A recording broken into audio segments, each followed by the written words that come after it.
Welcome to this lecture in the health sciences intended to inspire you and get you thinking about your research project. Today, I want to show you how even ordinary human behavior like sneezing, which normally happens when you get a cold, may be worth studying. Have you ever been walking outside when a bright shaft of sunlight hits you between the eyes? The reaction of some people is immediate. An unpleasant prickling in the nose, an increase in their breathing rate, and an uncontrollable watering of the eyes. Then, almost as quickly, they sneeze and gain relief. This may happen every time they go into the sun.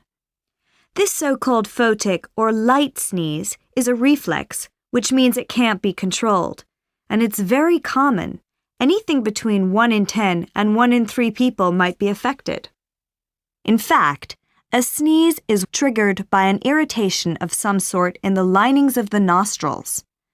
The result is a cascade of reactions, beginning with the stimulation of the nerve endings all over the face and generating an explosive expulsion of air at up to 95 miles an hour, like an extremely localized personal hurricane. The body's coordination of such reactions is complicated and belongs to the subconscious control hardware that regulates other things, for example, tears in the eyes.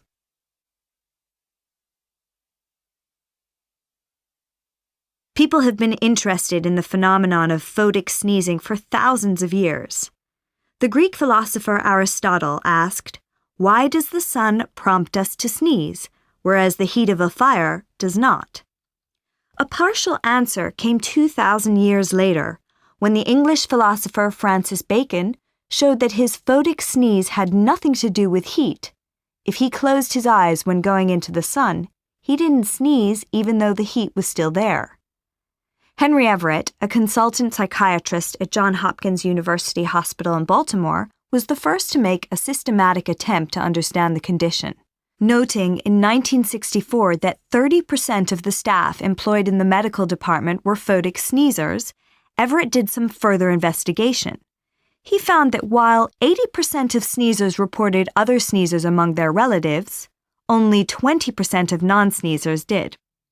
Now, there are factors that are certain indicators of a photic sneeze. First of all, those with the condition almost always sneeze a set number of times on exposure to light.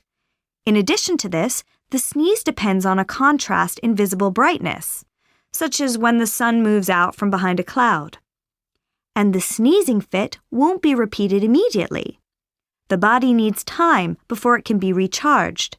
So if you go back into a darkened space and then immediately re-enter bright light, you will not sneeze again. Now on to possible applications of research in this area.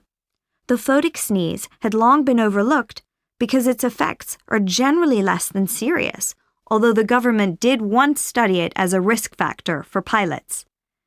Yet work on such a simple disorder might lead to important discoveries on more acute conditions such as migraine or epilepsy, which are also caused by cross wires in the nervous system.